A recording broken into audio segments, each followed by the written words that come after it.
बाहुबली नेता मुख्तार अंसारी की heart attack से मौत हुई है, लेकिन उनके बेटे ने आरोप लगाया है कि उन्हें जेल में ही जहर दी जा रही थी और जहर से उनकी मौत हुई है। देखिए, जो खबरें आई हैं हम लोगों के पास, उससे तो यही लगता है कि नेचुरल डेथ हुई है। लेकिन चूँकि एक सिटीज़न है और उनके बेटे का डिमांड है, उनके भाई ने भी प्रेस कॉन्फ्रेंस की थी, खुद मुख्तार अंसारी ने वीडियो कॉन्फ्रेंसिंग में ये बात कही थी कि मेरी जान को ख़तरा है। तो जस्टिस का ये तकाजा है कि इस पे ज़रूर इंक्वायरी होनी चाहिए और जो उनके रिश्तेदार हैं, बेटे हैं, भाई हैं या इंडिया के 130 करोड़ लोगों को ये सेटिस्फाइड किया जाना चाहिए, संतुष्ट किया जाना चाहिए कि वो मौत नेचुरल डेथ थी और कोई कंस्पिरेसी के थ्रू उसको नहीं मारा गया। तेजस्वी यादव ने भी संवैधानिक संस्थानों को इसमें संज्ञान लेने के लिए कहा है, क्योंकि जिस तरीके से मुख्तार अंसारी ने शिकायत की थी उसके बाद उन्होंने कहा है कि संवैधानिक संस्थानों को इसमें हस्तक्षेप करते हुए संज्ञान लेना चाहिए। देखिए, तेजस्वी यादव जी क्या कह रहे हैं, वो तो हर चीज़ में अपोजिशन है, उनका काम है इस तरह की बात करना। लेकिन मुख्तार अंसारी की जहाँ तक बात है, उसकी मौत की जहाँ तक बात है, पिछले तकरीबन 1 बरस से ये सब बातें चल रही थी और मुख्तार अंसारी के फैमिली वाले, ख़ुद मुख्तार अंसारी जिनकी मौत हुई है, वो भी जज को कई बार कह चुके थे कि मेरी जान को ख़तरा है, मुझे ज़हर दिया जाएगा और तरह तरह की बातें आ रही थी।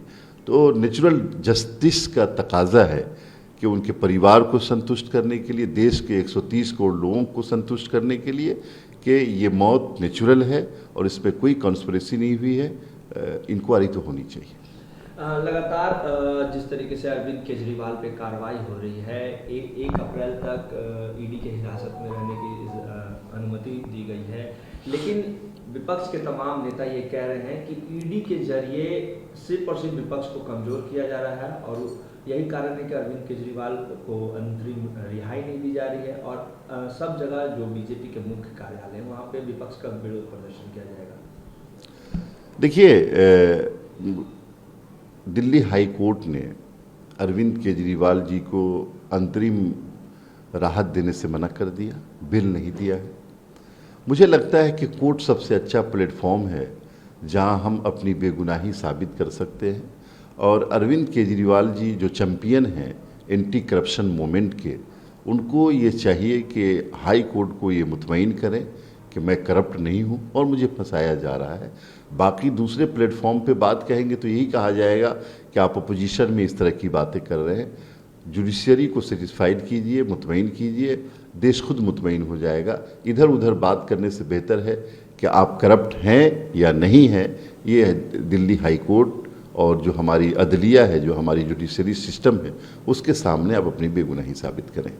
विपक्ष लगातार ये भी आरोप लगा रहा है खालिद जी कि जिस तरीके से ईडी का दुरुपयोग किया जा रहा है, इलेक्टोरल बॉन्ड के हवाला देते हुए वसूली कर रही है बीजेपी करोड़ों रुपए की। देखिए, पॉलिटिकल पार्टियों का चंदा और जो इलेक्टोरल बॉन्ड की जो बातें हैं, अपोजिशन को ये सोचना चाहिए कि क्या उन्होंने भी इलेक्टोरल बॉन्ड लिया है, क्या चंदे वो भी करते रहे हैं। ऐसा नहीं है कि आज भारतीय जनता पार्टी ने चंदा लिया है। कल जब कांग्रेस पार्टी की सरकारें थी तो कितने चंदे लिया करते थे और कितने धन्ना सेठ उनके दरवाजे पे हाजिरी लगाया करते थे। तो ये सब आरोप प्रत्यारोप से क्या होगा। और वसूली कल आप करते थे जब सरकार में थे, सत्ता में थे, और आज जो लोग हैं वो भी चंदा ले रहे हैं। पॉलिटिकल पार्टियों को चलाने के लिए चंदे की ज़रूरत है। तो इस तरह का आरोप लगाना मेरे ख्याल से सही नहीं है। जो भी सत्ता में होता है वो चंदा लेता है और ये पॉलिटिकल पार्टियों का कॉन्स्टिट्यूशनल राइट है कि चंदा ले।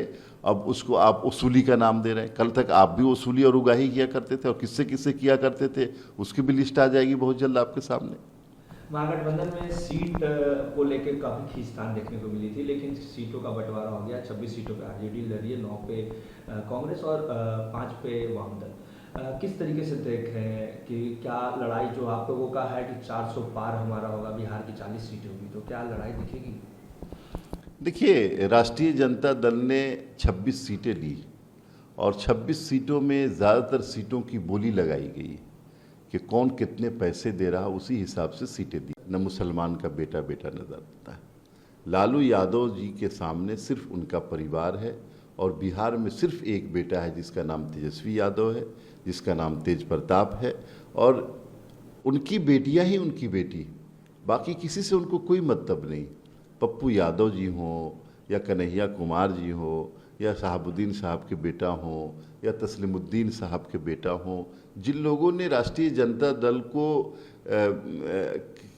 के फाउंडर थे, उनको ऐसे लात मार करके दूर कर दिया कि दूर दूर तक नज़र नहीं आता, और सिर्फ अपने बेटे बेटियां, साले साली, बहू, ये वो, इसी में।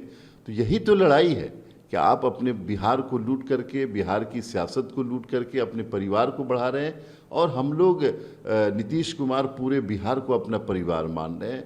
तो इसको लोग देख रहे हैं। आप 26 सीटों पे लड़े, कांग्रेस 9 सीटों पे लड़े, बाकी वामदल 2-3 सीटों पे लड़े, उससे कोई फ़र्क नहीं पड़ता। चूँकि आपकी जो विचारधारा है वो एक करप्ट विचारधारा है और परिवारवादी विचारधारा है, इसको बिहार के लोग रिजेक्ट कर देंगे। अख्तरुल इमाम की माफ़ कीजिएगा, अब असदुद्दीन ओवैसी की पार्टी है, उन्होंने भी 15 सीटों पे घोषणा कर दी है। वहीं सीवान में हिना साहब को समर्थन देने की बात कही है। क्या इफेक्ट करेंगे आप लोगों को? एक पॉलिटिकल पार्टी है ओवैसी साहब की, उनको राइट है जहाँ से चाहें इलेक्शन लड़े, और हम लोग इसमें कुछ बोल नहीं सकते। लेकिन मुझे लगता है कि कुछ सीमांचल की सीटों पे उनको कुछ वोट मिलेगा, बाकी इधर नॉर्थ बिहार की जो सीटें हैं उसमें उनका कोई असर नहीं है। हिना साहब सपोर्ट लेती हैं नहीं लेती है देखने वाली बात होगी, चूँकि हिना साहब की जो विचारधारा है वो एमआईएम वाली विचारधारा नहीं है, वो फेनेटिक विचारधारा नहीं है, वो सोशलिज्म वाली विचारधारा रही है। अब अगर वो अपने आप को बदलना चाहती है कि फेनेटिक विचारधारा की तरफ जाएं तो जाएं, उनको तय करना है। मुझे लगता है कि उनके सपोर्ट करने या न करने से कोई फ़र्क नहीं पड़ेगा हिना साहब को। आप लोगों को डेंट पड़ेगा अगर उनकी पार्टी चुनाव लड़ती है आप लोगों के सिटिंग कैंडिडेट्स के खिलाफ? तो देखिए, हम लोग जो जनता दल यूनाइटेड है और जो नीतीश कुमार हैं, वो आइडियोलॉजिकल कमिटमेंट वाले लोग हैं। हम लोग ऐसे नहीं कि हर सड़क छाप आदमी को अपने साथ मिला लें या हर सड़क छाप आदमी से डर जाएं, पॉलिटिकल पार्टी से डर जाएं।